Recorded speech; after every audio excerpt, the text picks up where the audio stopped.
Okay, let's discuss the situation regarding the emergency replacement of the 100 amp meter socket and the existing service drop height. The primary concern revolves around whether the existing 9-foot 6-inch point of attachment for the service entrance cable weatherhead complies with current electrical code or if it can be considered grandfathered. Generally, the height of a service drop is dictated by local electrical codes. While the National Electrical Code, often referred to as the NEC, doesn't specifically mandate a minimum height for overhead service drops, many local jurisdictions do. A common minimum height requirement is 10 feet above grade at the point where the service entrance cable attaches to the building.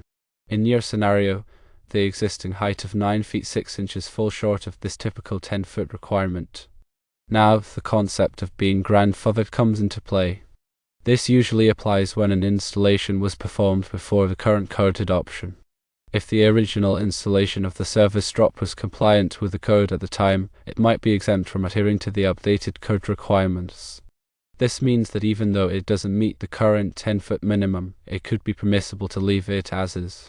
However, the final determination rests with the electrical inspector. The inspector assesses the specific situation, taking into account the local code interpretations, any potential safety concerns, and the grandfathering provisions.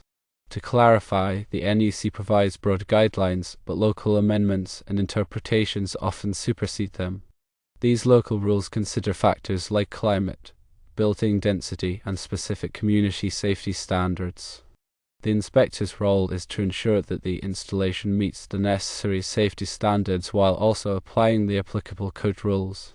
Since the inspector has been dispatched, the best course of action is to await their official assessment and interpretation. It is advisable to discuss the situation with the inspector to understand their reasoning and the specific code sections they are applying to this situation. This communication will help to determine if a service entrance cable replacement is indeed required to achieve full code compliance, or if the existing drop can be maintained under grandfathering allowances.